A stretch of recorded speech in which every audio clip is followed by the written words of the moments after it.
Many moons ago,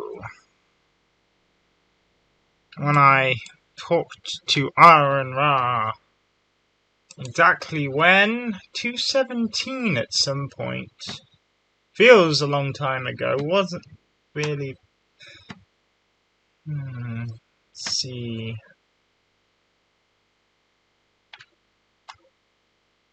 Now I'm gonna clear some things up when I talked to Aaron Ra on that day. So bear with me. Yes, so it was December 2017, as I was making my journey to an more independent and free mind for oneself.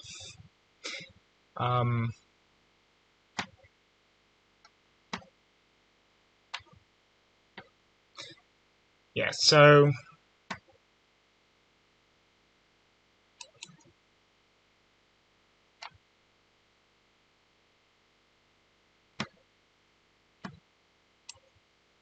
let's see if I can find it. Saved it.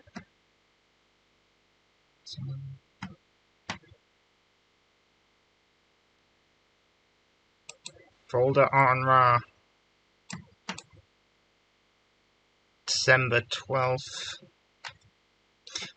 Here's my quests.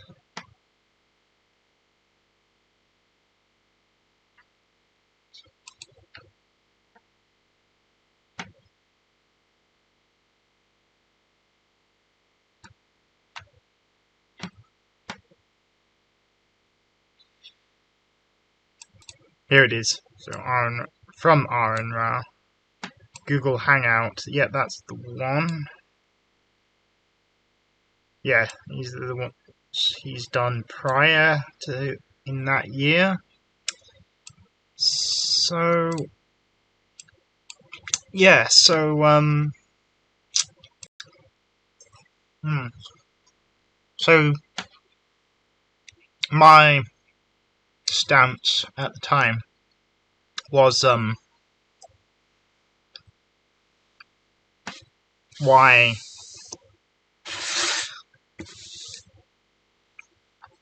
Japan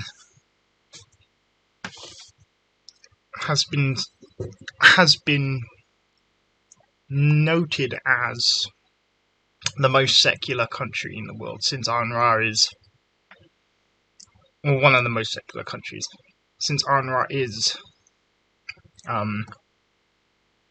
or was the leader of the Secular Atheist Alliance of America, and did not know this, which I found kind of interesting. That Japan, in its unique, paradoxical, unusual, intrinsic, metaphysical substrate of the human condition, being that religious, being the most religious and the most atheistic country on the planet simultaneously. My curiosity got the best of me, trying to understand why this is the case. So I looked at the statistics, and Aaron Ra did not agree with my overall statement of what metaphysical understandings or ideologies can be compatible at the time. Then again, because of its paradoxical nature, I was right in saying 2 years later there was a documentary that came out that confirmed my suspicions about this overall meta conscious of meta culture, if it were. Unfortunately,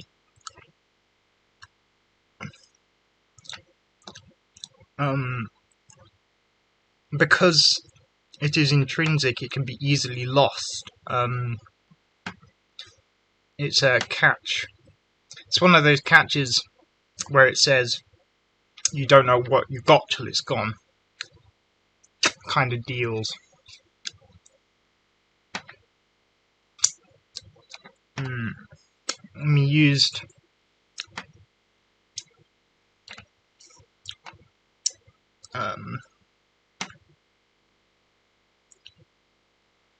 it can be used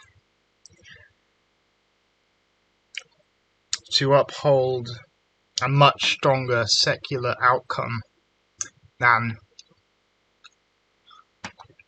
not just secular but humanist secular outcome for the future, and it can be a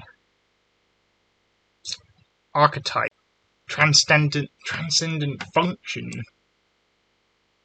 which reflects culture and mind like the Turing machine, a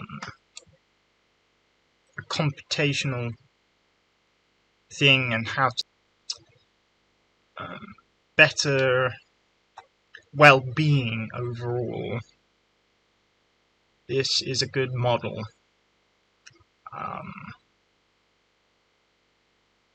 Getting rid of as much dogma as possible, and because lately Ayn is opening up to this concept. Less than a year ago, see when it was. Anar Bangosh, who identifies as a cultural Hindu or an atheist Hindu. Before we begin, I want to...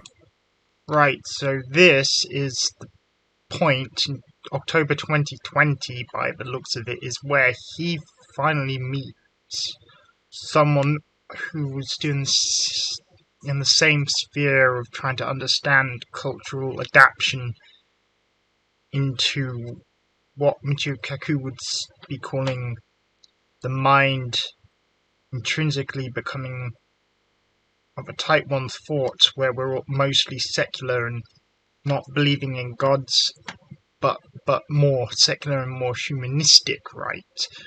And this would correlate with religions becoming more secular and atheistic, like this guy claiming to be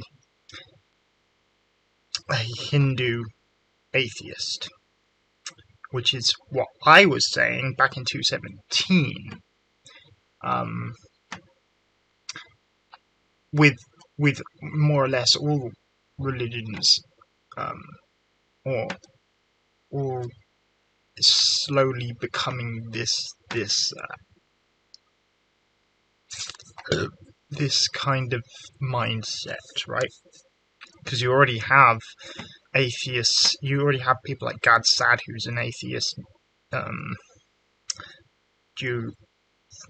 Jewish guy from Lebanon, and you already have people who identify as atheist Wicca, atheist, which would be a subset of atheist pagan.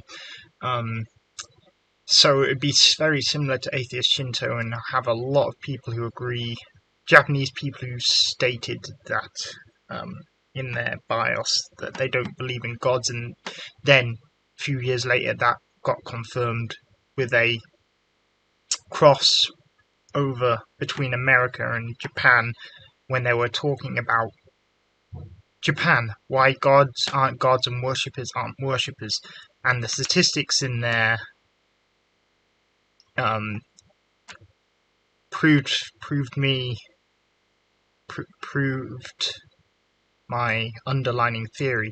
So it's been 17 to 18, 18 to 19, 19 to 20, almost shy of 3 years for him to find someone who's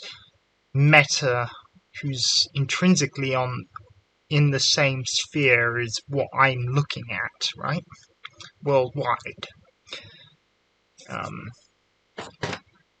humanistically, evolutionary, because it evolves with the conscience, and so yeah, I think I am on something. I'm trying to compare it to consciousness within of itself.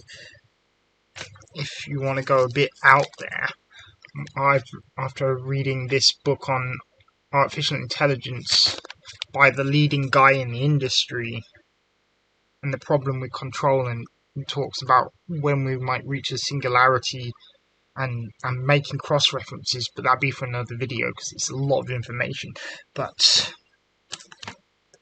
as we get to the next intrinsic stage of being, human being,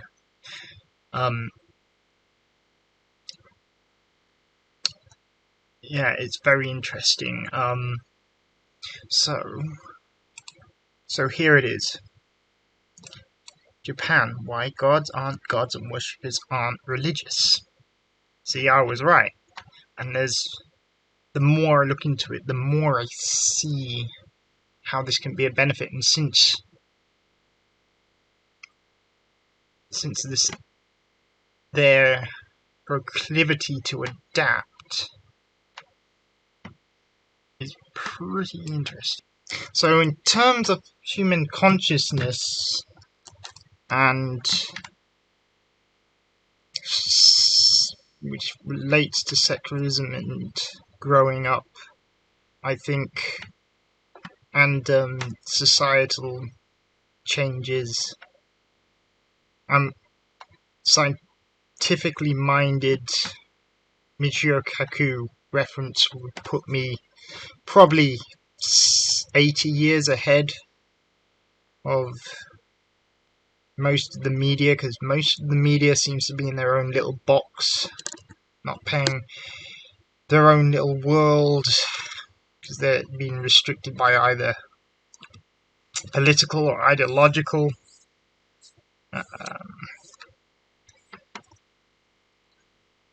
systematic things that hold them back. So yeah, so more interesting things to come, which would reflect psychology, the psyche, which all connects to consciousness. So Jung's transcendental function of unusual discoveries. So when you find this phenomena peeking up around the world and coalescing with progression of humanity overall, but people not seeing, unless you're actively looking for it, you don't know it's there. That's what makes it intrinsic, right?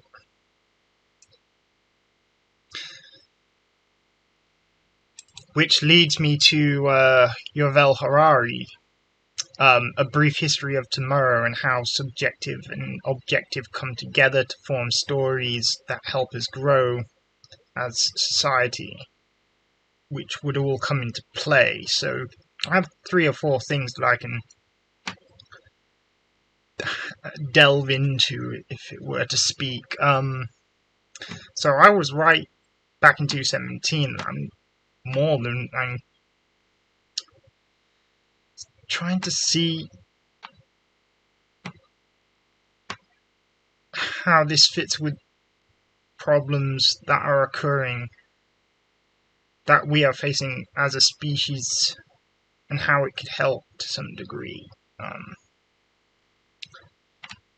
And if we look at ourselves before,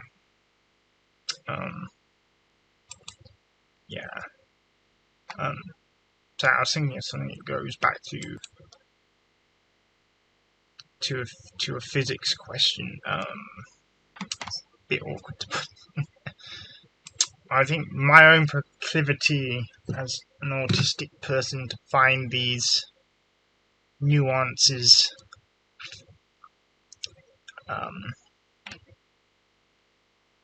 puts me in a weird spot.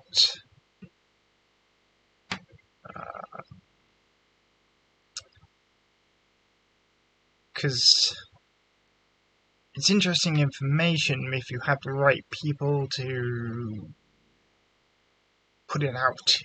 So, yeah.